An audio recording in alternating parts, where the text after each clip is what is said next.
ভাতিজা দাদা কি খবর? একটা সুখবর আছে। কিছু খবর আবার?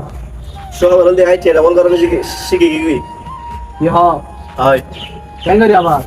ক্যাঙ্গারি না উদ্গম সত্তর টিয়া লাগাই এই 50,000 30,000 তার মানে আয় বছর শেষে 80,000 5 বছর শেষে বুঝে হয়েছা কি হয় আমার বাবা শুধু আনা দিদি কাকা তুমি জিজ্ঞেস ছেলে গেম ভালো নাও তুমি সুদ খেতে রেখে দে আর ইসলামত নেই ইন ইসলামত হারাম তো বাদে যাই না করতে হতে নাই ও তো ক্যাঙ্গারি তুমি দেখাই দাও না খানা করি তুমি একদম ব্যবসা করো সুদা হারা নইলে একদম চুরি করো তোর মাসিক ইনকাম 20,000 টাকা আইবো ঠিক আছে ভাতিজা গরম করে দিয়ে তুমি বালা হাতে দেখাই দিস আসলে আমি তো দিয়ান করি ভালো না হয়